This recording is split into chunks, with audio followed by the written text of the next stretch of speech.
जो भी भला बुरा है श्री राम जानते हैं। जो भी भला बुरा है श्री राम जानते हैं। बंदे के दिल में क्या है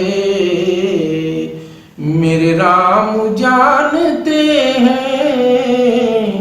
जो भी भला बुरा है श्री राम जानते हैं।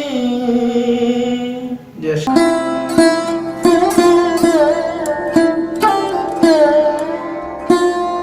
आप सभी को प्रणाम। सत्य सनातन की जय। ईश्वर की असीम अनुकंपा से, गुरु महाराज के असीम अनुकंपा से हम सभी लोगों को भगवत चर्चा करने का परम सौभाग्य प्राप्त हो रहा है। एक छोटा सा वंदना कर लेते हैं।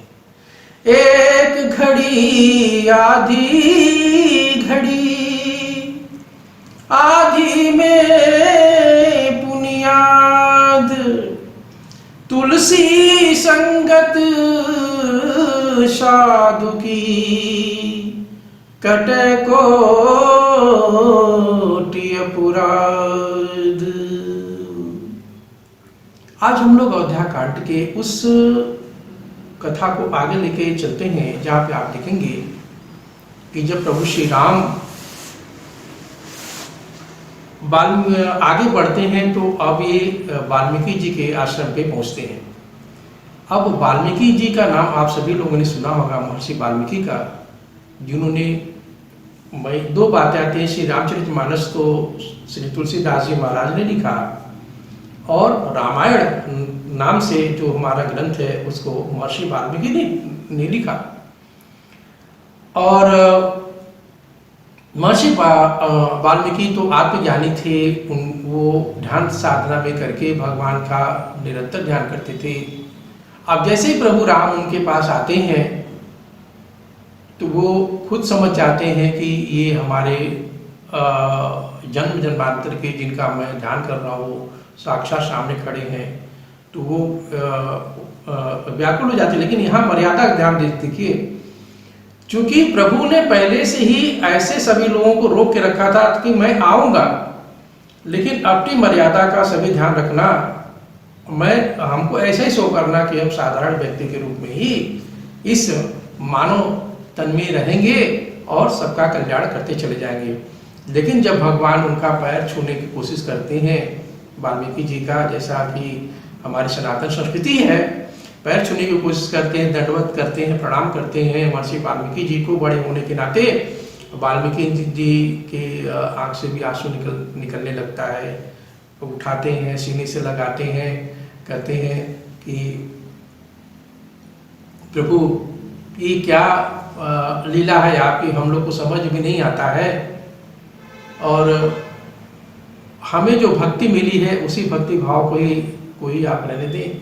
करने का तात्पर्य है कि उठा करके फिर वो मर्यादा का ध्यान रखते हैं और जैसा होता है समाज में उस तरह से वो करते हैं। मुनि भी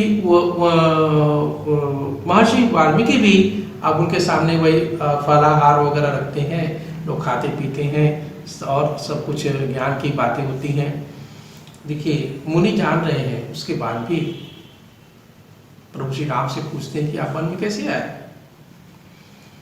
तो प्रभु राम ने सारा चीजें वो वृत्तांत से बताया, वृत्तांत पूर्वक सब बताया कि क्या क्या हुआ, कैसे वरदान मिला, क्या हुआ, क्यों आना पड़ा पिता का मान रखने के लिए। तुलसीदास जी महाराज ने इस प्रकार से इसको लिखा। क्या लिखा? तात बचन पुनि मातु हित, भाई भरत असराऊ, मोह कहूँ दरस तुम्हार प्रभु,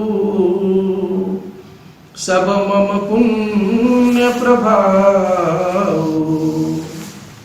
बताया कि एक तो पिता का वचन, दूसरे माता का हित, तीसरे भरत भाई जैसा सुयोग राजा होना और चौथा आपका दर्शन होना, यही इन सब से मेरा पुण्य उदय हुआ। अब श्री राम जब पूछते हैं, ये तो उन्होंने वृत्तांत बताया, अब सब श्री राम जी पूछते हैं महर्षि वाल्मीकि जी से कि कोई ऐसा स्थान बताइए जहां पर हम लोग रह सके। अब वाल्मीकि जी तो अब उनके भक्ति भाव में रमे हुए हैं। प्रभु श्री राम कुछ पूछ रहे हैं, जवाब कुछ दे रहे हैं। अब वो कहते हैं कि आपको कौन बता सकता है, आप तो घटघटवासी हैं, आप सब जान रहे हैं कहाँ रुकना है, कैसे करना है।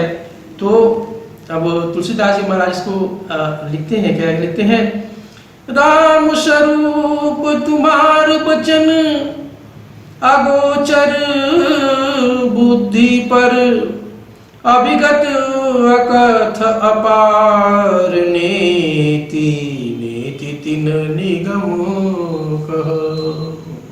अर्थात इसका मतलब यह है कि हे राम, आपका स्वरूप वाणी और बुद्धि से परे है, आपकी गति ऐसी अपार है कि कहीं नहीं जाती, और वेद भी सदा जिसको नेति नेति नेति नेति का मतलब यह होता है कि जिसका अंत नहीं है, ऐसा कहते हैं। अब फिर कहते हैं, अरे मुनि श्रेष्ठ हमें बताइए वो स्थान जहाँ पे हम रह सके हम सभी लोग। तो अब वो तो भक्ति भाव से विवल है, अब उनके पास मुंह से कुछ और बात निकलती है। अब क्या निकलती है, तुलसीदास जी महाराज ने इस प्रकार से लिखा, उसको क्या लिखा, ध्यान दीजिएगा, बहुत ही सुंदर चौपाई है ये। सोई जानई जहीं देहु जनाई,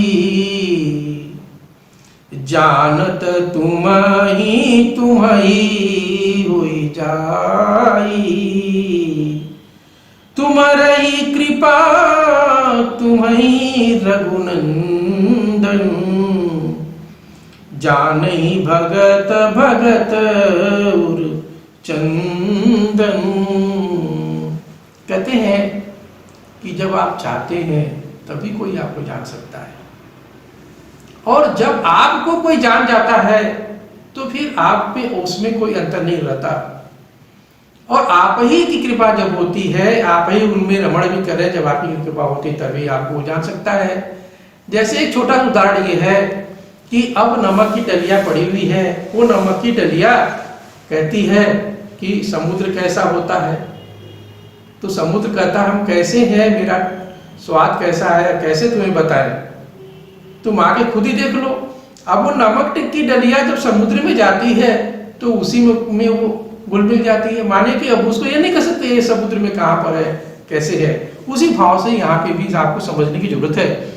और बताया कि जय श्री सच्चिदानंद दिनेशा, भगवान शिव भी जब आपको कहते हैं सतचित आनंद, आप ही आनंद के स्वरूप है, यानी भगवान शंकर भी जिसका रमण आप देखेंगे फोटो वगैरह में, तो पद्मासन लगा करके भगवान शंकर ध्यान लगाते हैं। अब वो ध्यान किनका करते हैं, वो ध्यान उन्हीं करते हैं जो हमारे शरीर में रमण कर रहा है, उसी को वाल्मीकि जी बार बार इशारा करते हैं। इस प्रकार मुनिश्रेष्ठ वाल्मीकि जी ने रहने के लिए वह स्थान दिखाया। अब उनको दिखाना ही था, दिखाया, जो प्रभु को बहुत अच्छा लगा। क्या बताया, कहा कि आप चित्रकूट पहाड़ पर निवास कीजिए, यानी प्रयागराज थे, प्रयागराज से चित्रकूट पे आते हैं, चित्रकूट पर निवास कीजिए, बड़ा ही सुहावना वो सुंदर है। वहां पर एक पवित्र नदी है जिसे अनुसुईया जी ने अपने तपोबल से लाया था, वो गंगा जी की धारा है। वहां अत्रि मुनिश्रेष्ठ आपको मिलेंगे। प्रभु श्री राम चित्रकूट पहुंचते हैं, वहां पर सभी उनका स्वागत करते हैं, कोल की रात सभी आशीर्वाद पाते हैं। सीता, राम जी और लक्ष्मण पर्णकुटी में रहते हैं, जैसे कि इंद्राणी जन सभी इंद्रपुरी में रहते हैं। अब देखें, अब जब प्रभु श्री राम को भगवान की तरफ भगवान से इशारा मिलता है कि नहीं ठीक है अब सारा काम हो गया आप जाइए, तो सुमंत्र राम राम कहते हुए सीता और लक्ष्मण कहकर अत्यंत व्याकुल होकर जब लौटते हैं तो पृथ्वी पर गिर पड़ते हैं, और घोड़े भी एकदम थके मादे जो है वो लौट रहे हैं, ऐसे व्याकुल हैं कि मानो बिना डरने की पंछी व्याकुल हो रहे हैं। जो भी भला बुरा है श्री राम जानते हैं, जो भी भला बुरा है। श्री राम जानते हैं बंदे के दिल में क्या है। मेरे राम जानते हैं जो भी भला बुरा है। श्री राम जानते हैं। जय श्री राम।